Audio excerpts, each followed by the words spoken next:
విధాత నిర్ణయం అది. ఇంద్రియములు ఏం చెయ్యగలవో వాటిని జాగ్రత్తగా నియంత్రించగలిగితే పరమశాంతిని ఇవ్వగలవు. అందుకే మనకి లోకంలో ఒక మాట, మొన్ననే నేను ఆ ఉపన్యాసంలో కూడా చెప్పా, కృష్ణ పరమాత్మ ఎప్పుడూ వెన్న తింటాడు. ఎప్పుడూ వెన్న ఎందుకు తింటాడో తెలుసా అండి? ఎప్పుడూ వెన్న తింటే ఎప్పుడు ఓట్స్ తాగిన వాడికి అసహ్యం వేసినట్లు ఆయనకి కాస్త ఏదో రొట్టె తిందాం అట్టు తిందాం అని ఉండదు ఏమిటి? ఎప్పుడు వెన్న, దిక్కుమాలిన వెన్న. ఆ ఇంట్లోనూ వెన్న, ఈ ఇంట్లోనూ వెన్న, తన ఇంట్లోనూ వెన్న. అదేం వెన్న పిచ్చి అంటే? వెన్న షడ్రుచులలోకి రాదు. అది కమ్మన కాదు, తీయన కాదు, పులుపు కాదు, ఏమీ కాదు. మెత్తగా ఉండి ఆ వెన్న ముద్ద ఎంత తింటున్నా అది తరగనటువంటి ఆనందహేతువు. మీరు ఏ రుచిని వేరొక రుచితో కలిపినా, ఏ రుచిని ఆ రుచిగానే అనుభవించినా కొంత తర్వాత దుఃఖ కారణం. తీపి బాగుంటుందండి, తిన్నారనుకోండి, కొంత తిన్నాక అసహ్యం వేస్తుంది. ఇప్పుడు ఇంకా తినాలని మీకు అనిపించింది అనుకోండి, ఒకటే మార్గం ఉంటుంది. ఏం చేయాలంటే ప్రయత్నపూర్వకంగా మళ్ళీ కాస్త కారం తినాలి. కారం తింటే మళ్ళీ కాసేపు తీపి తినచ్చు, అప్పుడు మళ్ళీ కొంచెం చక్కెర పొంగల్ తినచ్చు. కానీ ఎంత కారం తింటావు, ఎంత చక్కెర పొంగల్ తింటావు కలుపుకున్నావా? ఎప్పుడో అప్పుడు రెండు కలిపి పుల్లటి త్రేణుపు వచ్చి అబ్బా ఇంకొద్దనిపిస్తుంది. తీపి తీపిగా తిన్నా, కారం కారంగా తిన్నా, కారం తీపి కలుపుకు తిన్నా, ఏ రుచులు ఎలా కలుపుకు తిన్నా, ఎలాగా కలపవలసిన అవసరం లేకుండా ఎంత తిన్నా సంతోషంగా ఉండేది వెన్న ఒక్కటే. అంటే తినమని నా ఉద్దేశ్యం కాదు. వెన్న దేనికి సంకేతం అంటే బ్రహ్మానందమునకు సంకేతము. అది ఇంద్రియముల వలన వచ్చే సుఖం కాదు, లోపలే ఉన్న ఆనందం. లోపలే ఉన్న ఆనందాన్ని ఇంద్రియముల వలన కాకుండా తిన్నగా అంతర్ముఖుడై పొందడం. ఇంద్రియముల సంపర్కం చేత ఉద్భుతమై బుడగలైన ఆనందం పొందుతాడు. ఇప్పుడు ఏసీలో కూర్చుంటే చల్లగా ఉందని సంతోషపడినట్టు, బయటికి వెళ్తే ఏడుపేగా, మళ్ళీ కరెంటు పోతే ఏడుపేగా. ఆ ఆనందము ఎక్కడ నుంచి ఉద్భుతమైందో అక్కడికే వెళ్ళి తాను ఆనంద స్వరూపుడిగా నిలబడిపోతాడు. అది శాంతి. అది వెన్న తినడం అంటే. కృష్ణ పరమాత్మ వెన్న తిన్నాడు వాళ్ళ ఇంట్లోకి వెళ్ళి అన్న మాటకు అర్థం ఏమిటంటే, వాడు పరబ్రహ్మోపాసకుడై అంత గొప్ప స్థితిలో ఉన్నవాడి గుండెలోకి వెళ్ళి ఆ బ్రహ్మానందమును అనుభవింపజేస్తూ ఉంటాడు. తాను తింటూ ఉంటాడు. తాను తింటూ ఉంటాడంటే ఆ భక్తిని ఆరగిస్తూ ఉంటాడని గుర్తు. దానికి వెన్న గుర్తు. కాబట్టి అదిగో అలా లోపలికి వెళ్ళి ఆనందం అనుభవించగలిగిన వాడెవడో వాడు శాంతి పొందగలిగిన వాడు. చాలా బాగుందండి వినడానికి. ఇందులో ఏ ఒక్కటైనా మీరే చెయ్యడం కుదురుతుందా? నిత్య జీవితంలో ఇంద్రియముల యొక్క పటోటోపాన్ని అణిచిపెట్టి ఏ కోరిక పుట్టకుండా, కోరికల వలన సంతోషము లేదు, లోపల సంతోషమున్నది అన్న భావన చేత అలా ఉండిపోవడం కుదురుతుందా? ఇంకో మాట ఏమైనా ఉందా శాంతిని పొందడానికి? మనం చూడండి, ఎప్పుడైనా ఏదైనా అలా బాగులేదు అనిపిస్తే ఓ మాట, ఇంకో మాట ఏమైనా ఉంటే చెప్పండి అంటాం కదా. అలా ఇది అంత మాకు సాధనాయోగ్యంగా లేదు. ఎంతో పరిణతి అభ్యాసం ఉంటే కానీ చెయ్యగలిగింది కాదు. ఎంతో అభ్యాసం చెయ్యవలసి ఉంటుంది దీని మీద. కానీ చేస్తాం, తప్పకుండా ప్రారంభం చేస్తాం. కానీ ఇంతకన్నా కొంచెం తేలిక మార్గం ఏదైనా ఉందా అంటే, నేను మీతో ఒక విషయాన్ని మనవి చేస్తాను. అదే నా సొంతం అని మీరు అనుకోకూడదు. ఋషిప్రోక్తమైన విషయం అంతే. నా సొంతం ఏమీ లేదు అందులో. ఒక్క అక్షరం నాది కాదు. నేను కేవలం వడ్డించేవాడిని అంతే. అందుకే మనకి తెలియదని ఋషులే ఏం చేశారంటే, మన సంకల్పములనన్నిటినీ కూడా వాళ్లే నిర్ణయం చేసేశారు. మనం ఏం చేయాలి? సంకల్పం అంటే కోరిక అడగడం కాదు. ఏదో కోరిక పుడుతూ ఉంటుంది, అడుగుతూ ఉండడం. అక్కడే కదా శాంతి అశాంతి. ఇప్పుడు మీరు కొంచెం శాంతి అన్న మాటని ఆ స్థాయిలో నేను మాట్లాడుతున్నప్పుడు ఒక విషయం అర్థం చేసుకోవాల్సి ఉంటుంది మొదట. ఇప్పుడు శాంతి అంటే, నేనున్నానండి, నా ఎదురుగుండా అదిగో డాక్టర్ గారు కూర్చున్నారు, ఆయన పెట్టుకున్న బెల్ట్ నాకు నచ్చింది అనుకోండి, నేను పొందలేదనుకోండి ఏడుపు. ఆ బెల్ట్ నేను పుచ్చేసుకుంటే నాకు శాంతి. నేను బలంతో డాక్టర్ గారిని పడగొట్టేసి ఆ బెల్ట్ లాగేసుకోవాలని అనుకోండి, ఆ బెల్ట్ నేను తీసి పెట్టేసుకున్నాను అనుకోండి, ఇప్పుడు నాకు చాలా శాంతిగా ఉంది, అమ్మయ్యా ఆ బెల్ట్ నేను పెట్టేసుకున్నాను. ఆ శాంతి శాంతే? అలాంటి శాంతిని కోరడం కానీ, అలాంటి శాంతిని ప్రబోధం చేయడం కానీ చెయ్యవచ్చా? అప్పుడు బలవంతుడు శాంతిగా ఉంటాడు, దొంగ శాంతిగా ఉంటాడు. ఎంత నైపుణ్యముండి అవతల వారి వస్తువు అపహరించగలవో దాని వలన శాంతి పొందుతాడు కదా. తప్ప శాంతి అన్న మాట మరి ఎలా అన్వయం అవుతున్నప్పుడు? ఎలా నడవడి నియంత్రింపబడి శాంతి పొందాలి? అందుకే ఋషులు ఎంత జాగ్రత్త పడ్డారంటే, ఎప్పుడైనా ఏదైనా కోరిక కోరడం అన్నది జరిగితే ఎవరిని అడగాలి? ఆర్తో జిజ్ఞాసురర్థార్థి జ్ఞానీచ భరతర్షభ, పరమేశ్వరుణ్ణి కదా అడగాలి. అడిగేటప్పుడు నీ అంత నువ్వు ఏది అడగవద్దు. నువ్వు ఎలా అడగాలో తెలుసా? ఒక్కటే, గుడికి వెళ్ళి నేను ఇల్లు కట్టుకోవాలని పూజ చేయండి అని నువ్వు అనక్కర్లేదు, ఆయనే చేసేస్తాడు. ధర్మార్థ కామ మోక్ష చతుర్విధ పురుషార్థ ఫలసిత్యర్థం. పురుషార్థము అంటే పురుషుడు అర్థించి పొందవలసినది. పురుషుడు పొందాలి వాటిని. పురుషుడు అంటే మగవాడని మీరు అనుకోకూడదు. పురుషుడు అంటే జీవుడు. జీవుడు అర్థించి పొందవలసినది. ఆడవారి యందు జీవుడు ఉంటాడు. అప్పుడు పురుషార్థములేవి? ధర్మ అర్థ కామ మోక్ష 4. ఇందులో మీరు చాలా జాగ్రత్తగా పట్టుకోవాల్సి ఉంటుంది. అసలు మొదట పరమేశ్వరుణ్ణి అడగవలసినది ఇది ధర్మము. తర్వాత 2 లేకుండా అసలు మనం బతకలేము. అసలు ఇంద్రియాలన్నిటినీ కూడా మూత పెట్టేసి నోర్మోయి నువ్వే కోరిక కోరకు అని అన్నారనుకోండి, ఉత్తర క్షణంలో మీకు 3 రుణములు తీరవు. బాగా జ్ఞాపకం పెట్టుకోండి. కాబట్టి అసలు ఊర్ధ్వలోక ప్రవేశం లేదు. ఏ 3 రుణములు? దేవతా రుణము, పితృ రుణము, ఋషి రుణము. ఈ 3 రుణములు తీరవు. ఎందుకని? మీకు ఒక యజ్ఞం చెయ్యాలన్న కోరిక పుట్టిందనుకోండి, మీరు యజ్ఞ సంభారములను తెచ్చి కొంత ద్రవ్యం తీసుకొచ్చి అవి కొనుక్కొచ్చి ఓ యజ్ఞం చేసి దేవతలకు హవిస్సిస్తే అప్పుడు దేవతల యొక్క రుణం తీరుతుంది. ఈ కోరిక పుట్టకుండా అసలు ఎలా? ఇంద్రియములను వాడకుండా, మనసుని వాడకుండా అప్పుడు దేవతారుణం ఉండిపోయిందా? ఉండిపోలేదా? 2, నేను రామాయణం కొనుక్కోవాలి, భాగవతం కొనుక్కోవాలి, అవి నేను చదువుకోవాలి, చదువుకుని అర్థం చేసుకోవాలి, వాటి మీద రోజు ఓ పువ్వు పెట్టి నమస్కారం చెయ్యాలి. ఇప్పుడు ఈ కోరిక మీ మనసులో పుట్టకపోతే పాడైపోతారు. ఈ కోరిక పుట్టింది, రామాయణం కొనుక్కోవడానికి కొంత డబ్బు సంపాదించాలా వద్దా? ఆ డబ్బెట్టి రామాయణం కొనాలా వద్దా? తెచ్చి ఇంట్లో పెట్టుకోవాలా వద్దా? అప్పుడు మరి ఆ కోరిక ఉంటే తప్ప మీకు ఋషి రుణం తీరుతుందా? రామాయణ భారత భాగవతాల వంటి గ్రంథములను చదివితే తప్ప వ్యాసవాల్మీక మహర్షులకి మనం పడినటువంటి రుణం తీరదు. కాబట్టి చదవాలి, లేకపోతే ఆ రుణం ఉండిపోతుంది. 3వది, పితృరుణం ఉండిపోయింది. కామం ఉండాలి, మనస్సు యందు ఉద్రేకము కలగాలి. నేను పురుషుడనైతే స్త్రీ యందు, స్త్రీ అయితే పురుషుని యందు కామము అంకురించాలి. అంకురించి మనసు అత్యంత ఉత్సాహమును పొంది నా ఎందున్నటువంటి శుక్రము నా భార్య ఎందు ప్రవేశించాలి. అప్పుడు ఆమె గర్భము ధరించి ఓ కొడుకుని కనాలి. ఆ కొడుకు పుట్టాడన్న వార్త విని నేను నీట సచేల స్నానం చేయాలి. ఆ నీళ్లు పైకి లేస్తే అప్పుడు నా పితృదేవతలు చూసి పితృరుణం నుంచి నన్ను విముక్తుణ్ణి చేస్తారు. అప్పుడు నేను భార్యని పొంది ఈ క్రియంతా నడుస్తుందని నడవదా కొడుకు పుట్టడానికి? మీరు ఇవన్నీ ఆప్ చేస్తే ఇంద్రియములన్నింటినీ మూత పెట్టేయమంటే, ఇంద్రియములను మనసుతో కలిపి ఏ కోరిక పుట్టకూడదు, సంతోషమంతా లోపలే ఉందంటే ఎలా? మరి ఎలా శాంతి? మీ జీవుని ఉద్ధరణ ఎలా ఆగిపోలా? అందుకే ఋషులు ఒక అద్భుతమైన నిర్ణయం చేశారు. ధర్మ అర్థ కామ మోక్ష చతుర్విధ పురుషార్థ ఫల సిద్ధ్యర్థం. నువ్వేమీ అడక్కో. నువ్వేమడగాలంటే ఈ 4 అడగాలి భగవంతుడిని. ఈ 4 కావాలని అడగాలి. ఈ 4టిలో 3 నువ్వు పొందవలసినవి, నువ్వు సాధన చెయ్యవలసినవి 3.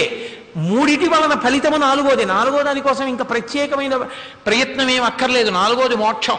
మోక్షం కోసం ఇంకా ప్రత్యేక ప్రయత్నం ఉండదు. మీరు బాగా గుర్తుపెట్టుకోండి నేను చెప్పే విషయం. 8 అడుగుల కర్ర మీకు ఇచ్చాను, 2 అడుగుల కర్ర ముక్కలు ఇవ్వండి అన్నాను. ఎన్ని ముక్కలు ఇవ్వాలి? 4 ముక్కలు వస్తాయి కదా, 4 2 8 కదా.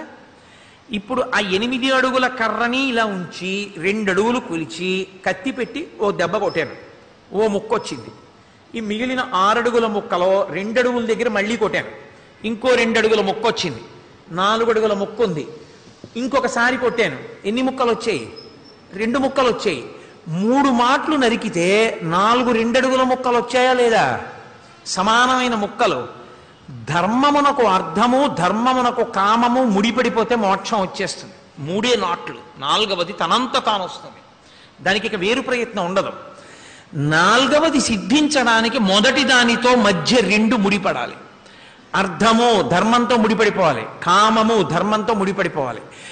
అర్థము కామము ధర్మంతో ముడిపడితే ఇంద్రియ పటాటోపం మిమ్మల్ని పాడు చేసిందని సిద్ధాంతీకరించకూడదు. దానివలన మోక్షమే వస్తుంది. అప్పుడు అంటే ఇంకొంచెం వివరంగా అంటే మాకు బాగుంటుందని మీరు అనుకుంటే నేను ఇంకొక అడుగు లోపలికి వేస్తాను. అర్థము ధర్మము చేత ముడిపడుట. అర్థము అంటే ఏమిటి? డబ్బు ఒక్కటే కాదు. వేదాంతంలో మీ సుఖములకు వాడబడేటటువంటి సమస్త వస్తు రాశికి అర్థము అని పేరు. ఇప్పుడు ఈ అర్థము సంపాదన, దాన్ని మీరు ప్రోగు చేసి పెట్టుకొనుట, ఇందులో ధర్మంతో ముడిపడ్డారనుకోండి, అది మిమ్మల్ని ఏమీ చేయదు. డబ్బు సంపాదించకుండా మీరు ఎలా ఉంటారు?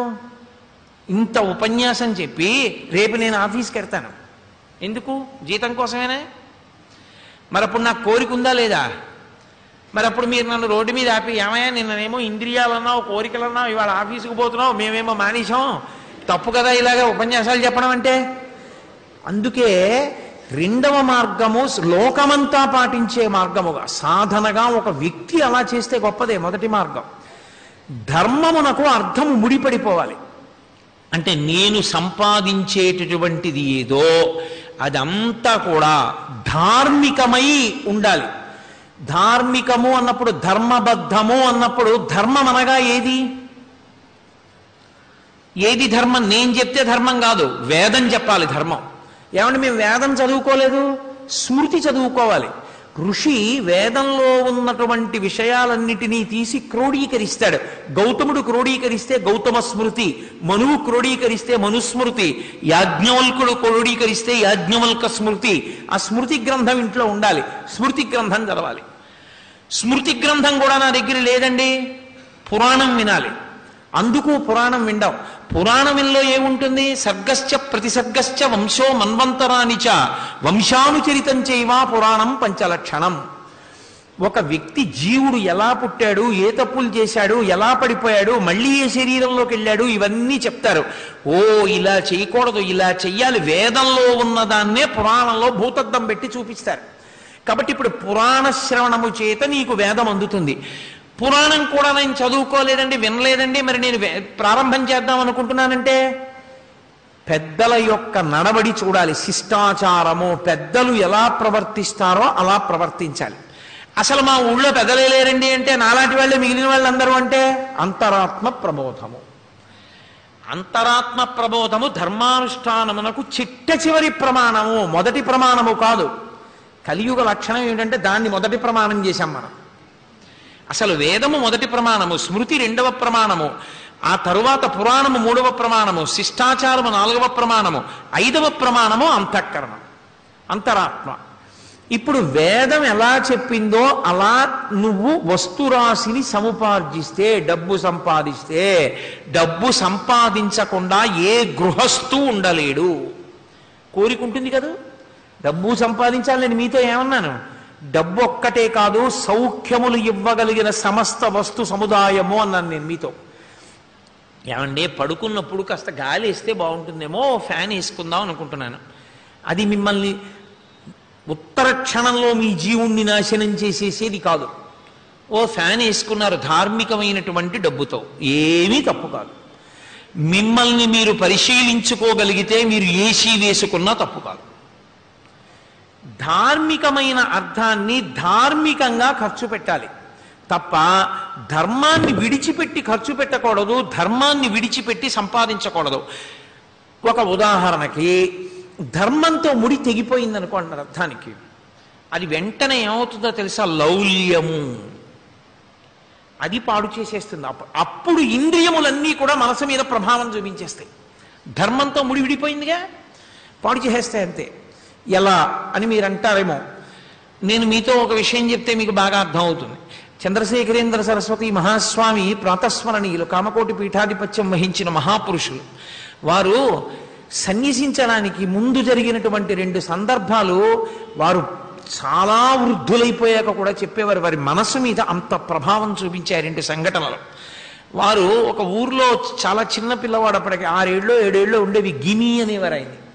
ఆ గిమి అన్న పేరుతో ఉన్న రోజుల్లో పక్కింట్లో ఉన్నటువంటి వాళ్ళు తాళం వేసుకుని వెళ్ళిపోయారు.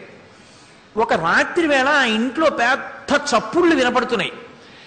ఏమిటి ఇంత చప్పుళ్ళు వినపడుతున్నాయి? దొంగలు పడ్డారేమో, బయటికి రావడానికి తలుపులు బద్దలు కొడుతున్నారేమో, లోపల గడియలు ఏదో కిటికీలోంచి వెళ్ళారేమోనని ముందు భయపడ్డారు. తర్వాత 10 మంది గుమిగూడి ఎల్లాగో అలా దొంగల్ని పట్టుకుందామని జాగ్రత్తగా ఓ తలుపు బదలగొట్టారు. ఆ తాళం బదలగొట్టి తలుపు తీసి లోపలికి వెళ్ళారు. వెళ్ళి చూసేటప్పటికి దొంగలు లేరు. ఆ ఇంటి యజమాని వెళ్ళిపోయేటప్పుడు కొన్ని పిండి వంటలు వండుకుని ప్రయాణంలో పట్టుకెడదామని బెల్లం పాకం పట్టాడు ఓ పాత్రలోకి. ఓ పిల్లి వచ్చింది ఆ రాత్రి. వచ్చి ఆ చెంబుకి ఆ మూతి అంటారు, ముఖం చిన్నది, ఆ బెల్లం నాకడానికి అందట్లేదని అది కళ్ళు మూసుకొని గట్టిగా దోపింది. ఆ తల లోపలికి వెళ్ళిపోయింది. వెళ్ళిపోయిన తర్వాత పాకం అంతా నాకేసింది. నాకేసిన తర్వాత తల పైకి తీద్దామని చూసింది. ఆ తల లోపలికి ఉండిపోయింది. మరి చీకటి, అది ఓట్టం లేదని భయం పట్టుకుని ఇంకక్కడి నుంచి అది ఓట్టం లేదని దాన్ని ఊపుకుంటూ పరుగులు మొదలెట్టింది. ఆ పరిగెత్తడంలో దానికి కనపడక బిందెలు దన్నేసింది, జాడీలు దన్నేసింది, పెద్ద చప్పుళ్ళు, దొంగలు అనుకున్నారు. ఆఖరికి అందరూ కలిసి పిల్లిని పట్టుకున్నారు. ఇప్పుడు ఎలా? పిల్లిని పట్టుకుని ఎవడైనా దాని ముఖానికి ఇంకోడు లాగాడు అనుకోండి, అది బెదిరిపోయింది, అది కరిచేస్తుంది గమాల తల ఉంచి పట్టుకున్నామండి.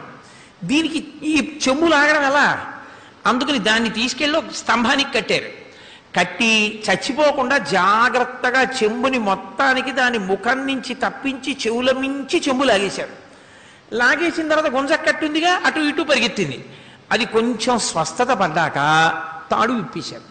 ఆ పిల్లి వెళ్ళిపోయింది. పరమాచార్య స్వామి 6వ ఏటో 7వ ఏటో ఇది చూశారు ఈ సంఘటన. ఆయన అన్నారు, నా జీవితాంతం నాకు ఇది జ్ఞాపకం ఉండిపోయింది.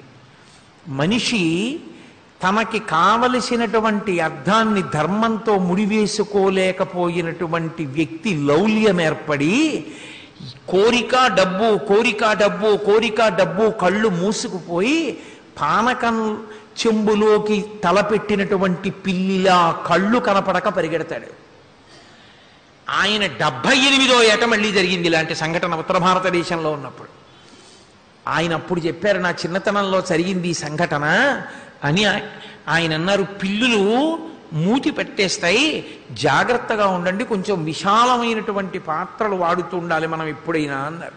అంటే శిష్యులు అన్నారు, విశాలమైనటువంటి పాత్రే పెట్టి దాని మీద గట్టి మూత పెడతా అన్నారు. 78వ ఏట పరమాచార్య ఏమన్నారో తెలుసా? మూత ఎందుకు, మనం తాగగా మిగిలిన పాలేగా, తెరిచి ఉంచండి, పిల్లి తాగుతుంది అన్నారు. అది అప్పటికి ఆయన స్థితి. ఆశ మనిషిని ఎంత స్థాయికి తీసుకెళ్ళిపోతుందో చెప్పారు ఆయన. 2వ సంఘటన చెప్పారు.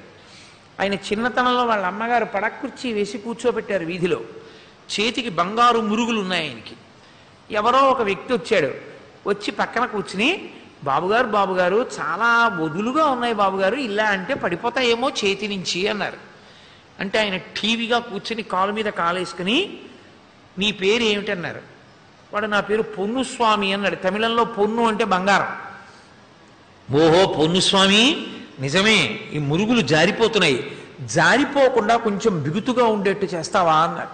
చేసి పట్టుకొస్తాను బాబు అని వాడు అవి తీసుకుని, నువ్వు తొందరగా తేవాలి సుమా, ఓ గంటలో అన్నారు. 1 గంట ఎందుకు, 5 నిమిషాల్లో తెస్తామని పట్టుకుని వెళ్ళిపోయాడు.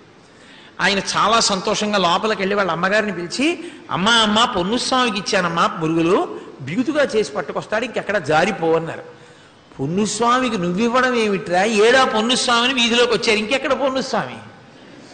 ఆయన అన్నారు, వదులుగా ఉందని అత్యాశకి పోయి బంగారు మురుగులు పొన్నుస్వామికి ఇచ్చా చిన్నతనంలో, అప్పుడు ఆశే. పిల్లి పానకం పాత్రలో ముఖం పెట్టినప్పుడు అత్యాశే. మనిషి జీవితంలో ధర్మాన్ని విడిచిపెట్టేసి అర్థము కామము ఈ 2 పట్టుకున్నాడు అనుకోండి, ఇక తృప్తి ఉండదు. డబ్బు, కోరిక, బ్లాక్ అండ్ వైట్ అయినా పర్వాలేదంటుంది, టీవీ తెస్తాడు. తర్వాత కలర్ ఉంటే బాగుంటుంది, మళ్ళీ కోరిక, మళ్ళీ డబ్బుకు పరిగెడతాడు. కలరు కాదు, DVD ఉండాలి, మళ్ళీ పరుగు DVD విత్ రిమోట్, మళ్ళీ పరుగు, మళ్ళీ కోరిక. అగ్నిహోత్రంలో నెయ్యి పోసి మీరు అగ్నిహోత్రాన్ని ఎప్పుడు ఆర్పగలరు? నీటిలా ఉందని నెయ్యి పోస్తే ఆరుతుందా? ఆరదు. కోర్కెలని అణిచేసేయండి, కోరిక లేకుండా బ్రతకండి అన్నాను అనుకోండి, సాధ్యమా? మనసు సంకల్ప వికల్పాలు లేకుండా అరికెట్టేయండి అన్నాను అనుకోండి, సాధ్యమా? అదే కోరికని ధర్మానికి ముడివేయండి అన్నాను అనుకోండి, ఇప్పుడు తేలిక. ధార్మికంగా వేదం ఎలా చెప్పిందో అలా సంపాదించు, వేదం ఎలా చెప్పిందో అలా ఖర్చు పెట్టు. వేదం ఏ కోరికలు నీకుండొచ్చు అని చెప్పిందో ఆ కోరికలు కోరుకో. నేను ఒక రామాయణం చదవాలి, తప్పు కాదు. నేను ధర్మపత్నిని స్వీకరించాలి, తప్పు కాదు. నేను సంతానాన్ని పొందాలి, తప్పు కాదు. నా కూతురికి కన్యాదానం చెయ్యాలి, తప్పు కాదు. కానీ కర్తవ్యం దాటిపోయిన తరువాత అల్లరి పడిపోవడం మాత్రం ఇంక తప్పు. నా కర్తవ్యం ఎంతవరకు? అందుకే బాధ్యత అన్న మాట లేదు, కర్తవ్యం. కర్తవ్యం దైవమాన్నికం. ఎక్కడ చూసినా కర్తవ్యం. నా కొడుక్కి జాగ్రత్తగా చదువు చెప్పించి వాడికి పెళ్లి చేశాను, అయిపోయింది నా కర్తవ్యం. నా కూతురికి పెళ్లి చేశాను, అయిపోయింది నా కర్తవ్యం. ఇప్పుడు నాకు మనవడు పుట్టాడు అనుకోండి, ఇప్పుడు నా మనవడికి చదువుకు చెప్పించుకోవలసిన కర్తవ్యం నా కొడుకుది. వాడికి అక్షరాభ్యాసం నా కొడుకుది. నేనేం చెయ్యాలి? పైనుండి పరమేశ్వరుణ్ణి ప్రార్థించి వాళ్ళు వృద్ధిలోకి రావాలని అక్షతలయ్యాలి. ఇంకా అప్పుడు కూడా వాడికి నేనేదో చేసేయాలి, వాడికి ఏదో చేసేయాలనేటటువంటి వెర్రి తమకం పెట్టేసుకుంటే అంతెక్కడుంది? నువ్వు ఈశ్వరుడి వైపుకి ఎప్పుడు తిరుగుతావు? నేను కర్తవ్యము పరిసమాప్తం ఎక్కడవుతుందో చెప్పింది. కాబట్టి ధర్మమునకు అర్థము ముడిపడింది, అల్లరి లేదు. ఇంకా అర్థము కామము పక్క పక్కనున్నాయే, శాంతి లేదు. ఇంకా బాగా మీరు నన్ను పట్టుకున్నారని నేను అనుకుంటున్నాను, లేకపోతే నేను వాడిన శ్వాస అంతా నిరుపయోగం అయిపోతుంది. అర్థము కామము పక్కనుంటే, మళ్ళీ నేను చెప్తున్నాను మీతో, డబ్బు సంపాదించాలనేటటువంటి తాపత్రయం, కోరిక, ఇవి రెండు ధర్మాన్ని వదిలేసాయనుకోండి, ఏదైనా సంపాదించేయడం, ఏదైనా కోరిక తీర్చేసుకోవడం. ఇప్పుడు అర్థం లేకుండా అధార్మికంగా వచ్చి పడిపోతోంది అనుకోండి, ఆ కోరికకి అంతే ఉంటుందండి. వచ్చిన దాన్ని బట్టి కోరికలు, ఏదైనా చెయ్యాలనిపిస్తుంది, ఏమైనా కొనాలనిపిస్తుంది. శాస్త్రం అంది అపరిగ్రహము. నీకేం కావాలో అవన్నీ నువ్వు అడగకుండా భూమిస్తోంది నీకు. నువ్వు తినాలి, భూమిస్తోంది. నువ్వు బట్ట కట్టుకోవాలి, భూమిస్తోంది పత్తి. నువ్వు ఒక ఇల్లు కట్టుకుని ఉండాలి, కావలసినటువంటి సున్నాన్ని, రాళ్ళని, ఆ కర్రల్ని అన్నిటినీ భూమిస్తోంది. నువ్వు ఉండడానికి ఇల్లు, తినడానికి తిండి, తాగడానికి నీరు, కట్టుకోవడానికి బట్ట, ఇవి ప్రాథమిక అవసరములు. ఇవి నీకు భూమి ఇస్తోంది, పరమేశ్వరుడు ఇస్తున్నాడు. అర్థం లేని జీవితాలకి వెళ్ళిపోయి మనం కృతకం చేసుకున్నామేమో కానీ పరమేశ్వరుడు లోటు కల్పించలేదు. కొన్ని లక్షల పట్టుపురుగులు చచ్చిపోయినా పర్వాలేదు, పట్టుబట్ట కట్టుకోవాలని కోరుకోవడం నీ తప్పు. ఒక పంచె కట్టుకుంటానని అనుకున్ననాడు నువ్వు వైదికంగా నిలబడగలవు. పంచెకి ఎంత ఉండాలని ఏం చెప్పలేదు, నువ్వు యజ్ఞం చేసేటప్పుడు నువ్వు పంచె కట్టుకోవాలని చెప్పారంతే. కాబట్టి తృప్తి, ధర్మము చేత అర్థము ముడిపడింది, ఇబ్బంది లేదు. ధర్మాన్ని వదిలిపెట్టింది, ఇక నీ సంపాదనకు అంతే ఎక్కడుంటుంది? ఎంతైనా తీసుకొస్తావు, ఎక్కడి నుంచైనా తెస్తావు.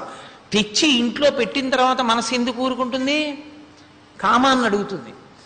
ఇంత ఉంది కదా, భవంతి కట్టాలంటుంది, మేడ మీద మేడ ఇయ్యాలంటుంది, చీనాంబరాలు కావాలంటుంది, వజ్ర వైఢూర్యాలు కావాలంటుంది, దానిపైన ఇంకా కోరుతుంది. ఆ కోరిక కోసం మళ్ళీ ధర్మాన్ని విడిచిపెట్టి తెస్తావు. చివరికి కామము కూడా ధర్మాన్ని విడిచిపెట్టేస్తుంది. కామము ధర్మాన్ని విడిచిపెట్టింది, అర్థము ధర్మాన్ని విడిచిపెట్టింది. ధర్మమును విడిచిపెట్టిన అర్ధకామముల చేత ఇంద్రియ ఉద్ధతికి నువ్వు పడిపోయావు. అర్థము ధర్మమునకు ముడిపడిపోయింది, కామము ధర్మమునకు ముడిపడిపోయింది. కోరిక పుట్టింది, ఒక్కటే ఒక్క పరీక్ష, ఇది ధర్మచట్రములోనికి ఇముడుతుందా? అనుభవించు, తప్పులేదు. నాకు పులిహార తినాలనుంది, కోరిక పుట్టింది, ఏమీ తప్పులేదు, నేను గృహస్థు. నేను వెంటనే నా భార్యని పిలిచి, ఏమాయ్ రేపు పులిహార చెయ్యి. ఆ పులిహార మాత్రం నేను చూపులతోనే ముందు నేను తినేయకుండా, ఈశ్వర పులిహార తినాలనేటటువంటి కోరిక నాకు పుడితే ఆ పులిహార చేసుకోవడానికి కావలసినటువంటి ఆర్థిక పరిపుష్టి నాకు ఇచ్చావు. ఈశ్వర ముందు మీరు చూడండి. నివేదన, నివేదన అంటే అర్థం ఏమిటో తెలుసా? కేవలం నైవేద్యం అంటే ఈశ్వరుడికి పెట్టి తినడం కాదు, ఈశ్వరునకు చూపించుట, ఆయనకి చెప్పి అనుభవించుట. ఆయనకి నివేదించానండి అంటారు. నివేదించుట అంటే ఆయనకు చెప్పుట. ప్రతి విషయం ఆయనకి చెప్పి అనుభవించడం ప్రసాదం. జీవితమే ప్రసాదము. ధర్మంతో ముడిపడితే ఇప్పుడు అయ్యా కూతురు పెళ్లి చేయాలనుకుంటున్నాను, కూతురు పెళ్లికి మరి 3-4 వేల మంది వస్తారు, వాళ్ళందరికీ భోజనం పెట్టాలనుకుంటున్నాను పరమేశ్వర, దానికి ఇంత చాలా ద్రవ్యం కావలసి ఉంటుంది, మరి నేను ఆ ద్రవ్యం గురించి ఎలా అని నువ్వు ఈశ్వరుణ్ణి అడిగావు. ఇప్పుడు అర్థము గురించి నువ్వు వెంపర్లాడడంలో దోషం లేదు. అసలు నిజానికి నీకంత శక్తి లేకపోతే నువ్వు మామూలుగా పెళ్లి చేసేసినా అందులో తప్పేం లేదు. కాబట్టి అర్థము ధర్మము ముడిపడిపోయాయి, కామము ధర్మము ముడిపడిపోయాయి. నేను పులిహార తినాలి, తినచ్చు. నేను చక్ర పొంగలి తినాలి, ఈశ్వరుడికి నివేదించి తినచ్చు. నాకు పంచె కట్టుకోవాలనుంది, తెల్లటి కొంగరెక్కలాంటి పంచె కొనుక్కుందాం అనుకున్నాను. కొనుక్కుని పరమేశ్వరుడి దగ్గర పెట్టి పసుపు పెట్టి ముందు నా ఇష్టదైవమైనటువంటి పరమేశ్వరుడు దాన్ని కట్టుకుని విప్పి నాకు ఇస్తే నేను కట్టుకుంటున్నాను అనుకుని ఆ పంచె కట్టుకున్నాను. ఏమీ తప్పు లేదు.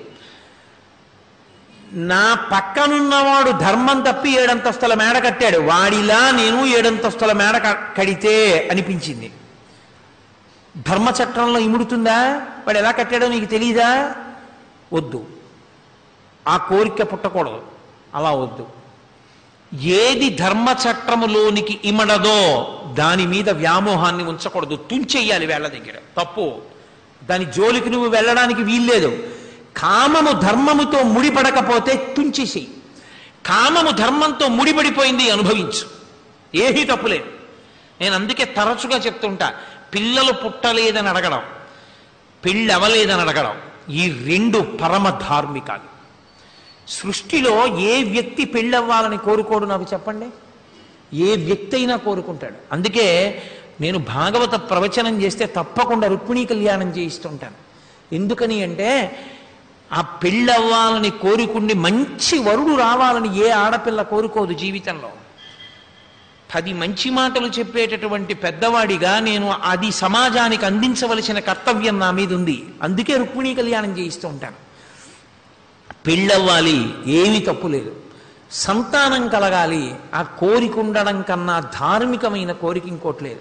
ఏమంటే రామాయణం ఎక్కడ రామాయణం చదువుకోవాలంటే ఏ పుస్తకాలు చదువుకోమంటారండి అని అడిగారు అనుకోండి, వెంటనే నేను జవాబు చెప్తా. దానికి మీరు తర్వాత కలవండి అనను, వెంటనే చెప్తా. ఎందుకని? పరమ ధార్మిక ఋషి రుణం తీరాలి, మీరు ఈ రామాయణం చదువుకోండి అని చెప్తాను.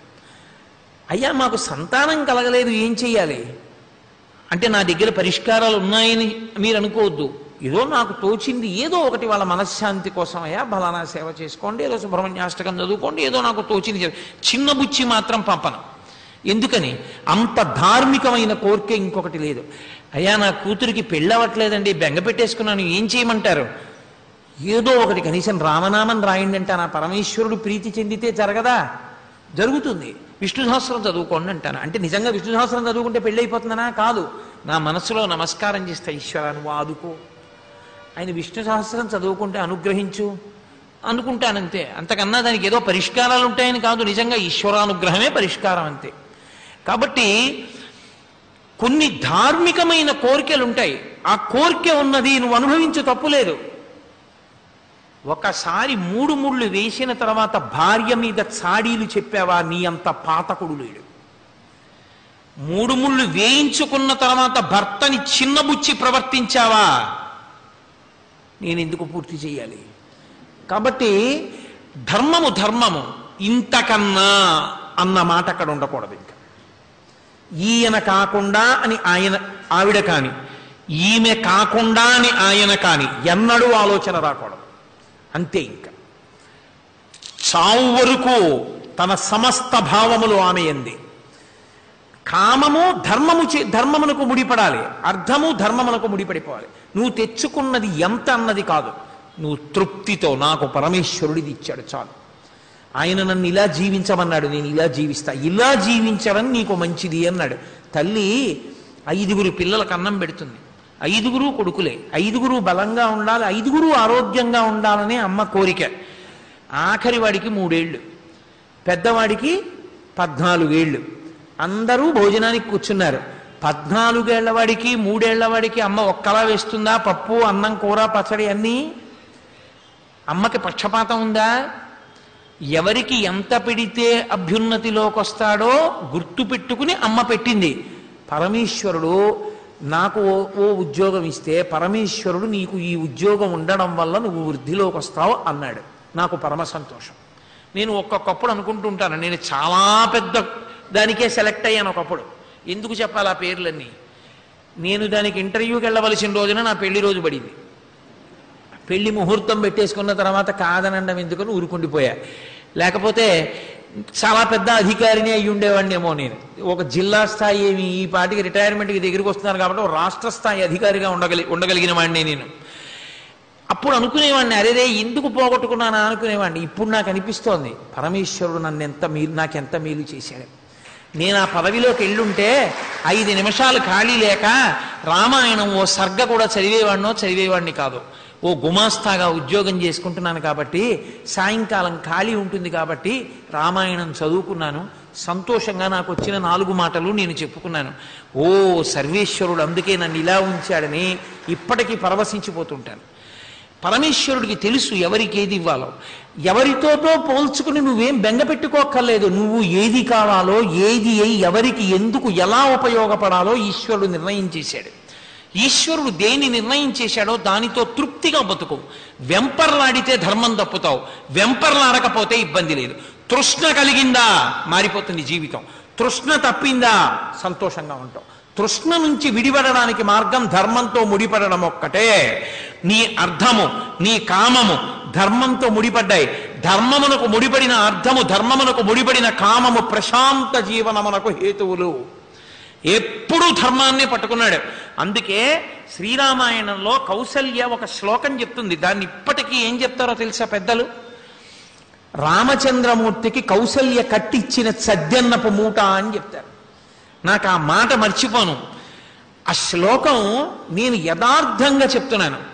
నిజంగా రామాయణం అంతా ఆ శ్లోకం మీదే నిలబడి ఉంటుంది. ఆ శ్లోకం ప్రతి తల్లికి రావాలి తప్పకుండా. తండ్రి అని నేను అనను, తండ్రి తెలుసుకుని ఉండాలి. కానీ అమ్మ చెప్పినదేదో అదే పిల్లల మనసులో బాగా నాటుకుంటుంది. శ్రీరామాయణంలో రామచంద్రమూర్తి అంత గొప్పవాడవడానికి కారణంగా అమ్మ రాముడు అడవికి వెళ్ళినప్పుడు 14 సంవత్సరాలకే కాదు జీవితానికంతటికీ సరిపోయేటట్టుగా కట్టించిన సద్దన్నపు మూట అంటారు ఆ శ్లోకాన్ని. యం పాలయసి ధర్మంతం ధృత్యాచ నియమేనచ సవై రాఘవసార్థూల ధర్మత్వామభిరక్షతు. ఇది చెప్పింది కౌసల్య. రామ, నీ తమ్ముడు లక్ష్మణుడు నీ తండ్రిని నిగ్రహించమన్నాడు, వద్దన్నావు. నన్ను నీతో తీసుకెళ్ళిపోమన్నాను, ధర్మం కాదు వద్దన్నావు. మాట్లాడితే ధర్మం ధర్మం ధర్మం అని అడవికి వెళ్ళిపోతున్నావు. రామ, యం పాలయసి ధర్మంతం ధృత్యాత నియమేనచ. ధృతి అంటే పట్టుదల.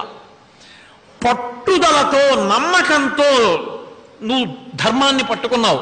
నియమేనచ.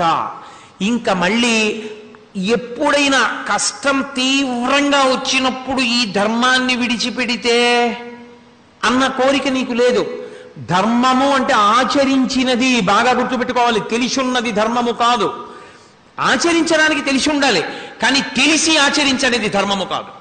ఏది మీరు ఆచరించారో అదే ధర్మం. ధ్రియతేవా జనైరితి ధర్మం అంటుంది అమరకోశం.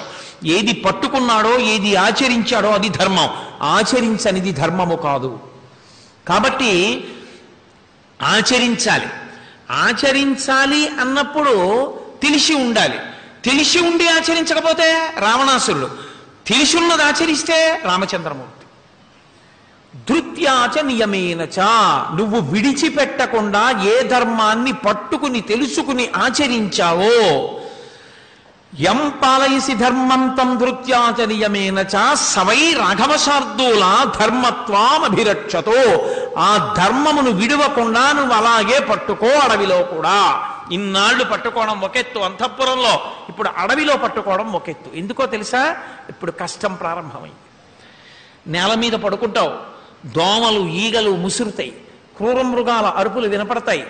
నదికి వెళ్ళి స్నానం చేస్తావు, కాలికి పాదుకలుండవు. తల మీద జిల్లేడు పాలు పోస్తే తలంతా అట్టలు కట్టేస్తుంది. నువ్వు అగ్నిహోత్రాన్ని ఒక్కొక్కసారి ఆత్మారోపణం కూడా చేసేసుకుని నడవవలసి ఉంటుంది. రాక్షసులు కనపడుతూ ఉంటారు. హంసతూలికా తల్పాల మీద పడుకోవలసిన వాడివి భూమి మీద పడుకోవాలి. ఒక్కొక్కసారి ఏవీ దొరకకపోతే గారపిండి నీటితో కలిపి ముద్దలు చేసుకుని తిని బ్రతకాలి. అప్పుడు ధర్మం చాలా కష్టమైపోవచ్చు. అరే రే అనవసరంగా రోజున ఒప్పుకున్నాను రా, ఆ రోజునే నాన్నని కారాగారంలో పెట్టుంటే ఈ ప్రారంధం లేకపోనన్న మాట నీ నోటి వెంట ఇక రాకూడదు, నీ మస్తిష్కంలో ఆలోచన రాకూడదు. ఎంత కష్టపడ్డా మా నాన్న మాట నిజం చేశాను, మా నాన్న ఇచ్చిన వరం నిలబెట్టాను, అది చాలన్న తృప్తి నీకుండాలి ధర్మాన్ని పట్టుకోవడం వల్ల. ఆ ధర్మమే నిన్ను కాపాడుగాక, ధర్మస్త్వాం అభిరక్షతో. ఇదే రాముడికి జ్ఞాపకం ఉండిపోయింది. ఎన్ని కష్టాలు వచ్చినా మా అమ్మ ధర్మాన్ని పట్టుకోమంది, ఆ ధర్మము నన్ను రక్షిస్తుంది. రాముడే ధర్మము, ధర్మమే రాముడు అయిపోయారు. రామో విగ్రహవాన్ ధర్మ సాధు సత్యపరక్రమ రాజా సర్వస్య లోకస్య దేవానాం అఘవానిపహ అన్నాడు మారీచుడు, రాక్షసుడు అటువంటి వాడు. కాబట్టి ధర్మమునకు అర్థము ముడిపడింది, ధర్మమునకు కామము ముడిపడింది. నువ్వు అనుభవించి కూడా అనుభవించని వాడివే అవుతావు. నిస్సంగి, ఇంద్రియ పటాటోపం ఉండదు. ఎందుకో తెలుసా? అవైదికమై అధర్మమై నువ్వు పొందకూడని వాటిని నీ మనసిక నీకు చెప్పదు. ఎందుకని అంటే ఏది చెప్పినా నీకు అలవాటు చట్రంలో పెట్టి చూస్తావు. ఇది ధర్మం ఒప్పుకుంటుందా? ధర్మం ఒప్పుకోదు, నువ్వు దాన్ని ఒప్పుకో. ఇక ఆ కోరిక కూడా మొలకెత్తడానికి వీల్లేదు. ధర్మం అంగీకరిస్తుంది, నువ్వు అనుభవిస్తావు. ఇప్పుడు మనసు కొన్నాళ్ళకి ధార్మికమైన విషయమే నీకు ప్రతిపాదన చేస్తుంది. ధర్మమే ఈశ్వరుడు. ధార్మికమైన సంకల్ప వికల్ప సంఘాతము అలవాటైపోయింది కాబట్టి నీకు చివర కూడా ధర్మము వేదము ఈశ్వరుడే స్ఫురణయందుంటారు. అదే నీ మోక్షమునకు కారణమవుతుంది, అదే నీ శాంతికి కారణమవుతుంది. ఎవరు ఏమన్నా నువ్వేమీ బెంగపెట్టుకో. నేను ధర్మానికి కట్టుబడ్డాను, చేతకాని వాడనై కాదు. నిన్ననే మీతో చెప్పా క్షమాగుణం విషయంలో. నేను ధర్మం పట్టుకున్నాను, ఆ ధర్మం నన్ను కాపాడుతుంది. ₹1,00,00,000 బ్యాంకులో ఉన్నవాడికి అర్ధరాత్రి వేళ అవసరం వస్తే ఉన్న ఒక్క ఏటీఎం కార్డుతో కొడితే ఓ 25,000 రావచ్చు. ధర్మానికి కట్టుబడిన వాడికి అవసరం వస్తే అర్ధరాత్రికి 1000 ఇళ్లలోంచి పట్టుకొచ్చి ఇచ్చి ₹1,00,00,000 వస్తాయి. ఆయన దగ్గర ప్రామిసరీ నోటు కూడా అడగరు, ఆయన దగ్గర షూరిటీ సంతకం పెట్టించుకోరు. పూర్వం మీసంలో వెంట్రుక తీసి అక్కడ పెట్టి డబ్బు తెచ్చుకునేవారట. నా రోషానికి గుర్తు. మీసంలో వెంట్రుకే పోయిన నాడు, దాన్ని విడిపించుకోలేని నాడు నేను ఎందుకో పనికిరాను. కుదవ పెట్టడానికి గొప్ప ఆస్తి ఏది అంటే మీసంలో వెంట్రుకే. ఒకప్పుడు అన్నిటికన్నా గొప్పది ఏది అంటే ధర్మమే. ఆయన దగ్గర నోటు రాయించుకోవాలా? ఆయన దగ్గర వేరే ఎవరైనా ఆయనకి పక్కన షూరిటీగా ఉండాలా? ఆయన ధర్మాత్ముడండి. ప్రాణం పోయేటప్పుడైనా సరే ఆయన ఈ అప్పు ఉందని చెప్పి వెళ్ళిపోతాడు. అసలు ఆయన రుణం ఉంచుకునేవాడు కాదు అని నిన్నెవరు అడగరు. ఇంకా నేను మీతో యథార్థం చెప్తున్నా, ధర్మాన్ని నమ్మిన వాడికి అసలు చెయ్యి చాపవలసిన అవసరం ఉండదు. నీకు ఎప్పుడు అవసరం వచ్చిందో అప్పుడే పరమేశ్వరుడు రెక్కలు కట్టుకుని నీ అవసరం తీరుస్తాడు. నన్ను నమ్మండి, నేను మీకు బల్లబుద్ధి చెప్తున్నా. ధర్మాన్ని పట్టుకున్న వాడికి పరమేశ్వరుడు చిన్నపుచ్చుకోవలసిన అవసరాన్ని కల్పించడు. ధర్మబద్ధమైన అర్థము ఆయనని సర్వదా కాపాడుతుంటుంది. ధర్మదేవత కాపాడుతూనే ఉంటుంది ఆయన్ని. కాబట్టి ధర్మమునకు అర్థము కామము ముడిపడుట, 4వదైన మోక్షమును పొందుట. ఇప్పుడు ఇంద్రియ పటాటోపము చేత అశాంతి ఎక్కడుంది? లేదు. కాబట్టి శాంతి శాంతి శాంతి. అందుకే ఆ ధర్మమునకు ముడిపడితే నువ్వు అనుభవించడం కాదు, ఉన్న దాంట్లో యజ్ఞం చేస్తావు, యాగం చేస్తావు. 10 మంది కలిసి చేస్తారు, దేవతలకు అందుతాయి. దేవతలకు అందితే దేవతలు సంతోషించి వర్షం కురిపిస్తారు. భూమి మీద పాపభారం ఉండదు, భూమి శాంతిగా ఉంటుంది. గోవు పూజింపబడుతుంది, గోవు శాంతిగా ఉంటుంది. పంచభూతములు ప్రకోపించవు, వాయువు తీవ్రముగా రాదు, ప్రభంజనము కాదు. సముద్రము చెలియలి కట్ట దాటదు, అగ్నిహోత్రము ఇళ్ళు కాల్చదు. చక్కగా ప్రతి ఇంట, అందుకే అగ్ని ఆరాధకులు, అసలు వేదాన్ని నమ్మిన వాళ్ళందరూ అగ్నితోనే జీవితం అంతా ముడిపడిపోయి ఉంటుంది. పొయ్యిలో అన్నం వండడం ప్రారంభించే ముందు స్నానం చేస్తే కానీ పొయ్యి వెలిగించరు. అథవా కాసి నీళ్లు చల్లుకునైనా ఆడది అగ్నిహోత్రాన్ని చూడగానే నమస్కారం చేసి అగ్నికి ప్రార్థన చేసి వంట ప్రారంభించాలి. ఆఖరణ పొయ్యిని నిధనం చేసేటప్పుడు ఒక్క నీతి మెతుకైనా వెయ్యాలి. ఆయన సద్బ్రాహ్మణుడు, అగ్నిహోత్రుడు. ఒక్క నీతి మెతుకైనా వేయకపోతే ఈశ్వర శాసనానికి పాచకుడిగా వంట చేస్తాడు.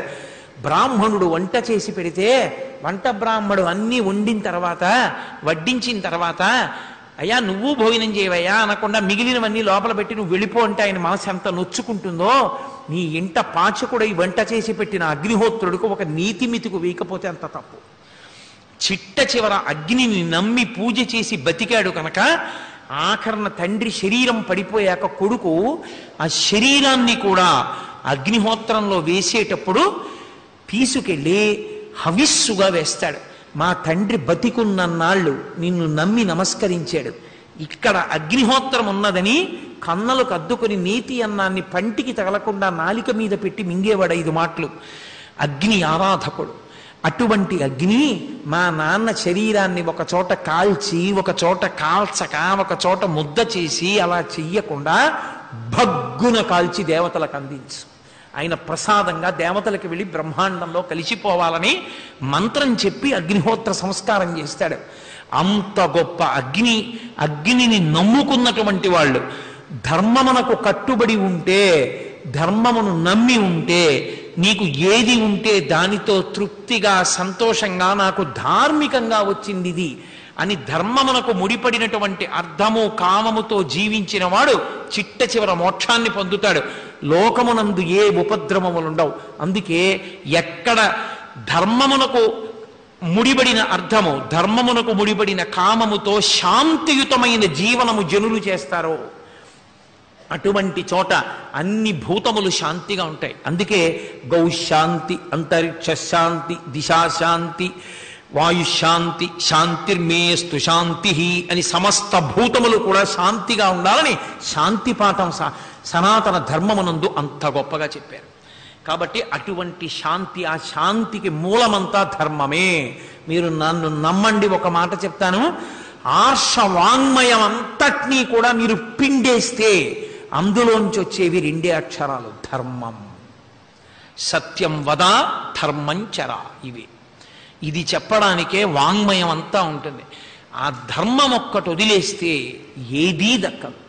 కాబట్టి శాంతి దేని వలన పొందుతారంటే, ఒకడు శాంతిని పొందడం, అర్ధకామములు ధర్మములకు ముడిపడడం, ప్రతి వాళ్ళు అలా ఉండడం, సమాజ శాంతి, దేవతలకు శాంతి, ఋషులకు శాంతి, గోవుకు శాంతి, అంతరిక్షములకు శాంతి, వాయుశాంతి, భూశాంతి, అగ్నిశాంతి, అంతటా శాంతి. శాంతిర్మేస్తు శాంతి, శాంతి యందు శాంతి, ప్రశాంతి. అందరూ సంతోషంగా ఎంతో ఆనందంగా ఉండగలిగిన లక్షణాన్ని పొంది ఉందరుగాక. సనాతన ధర్మమునందు కోరుకునేది ఇదే.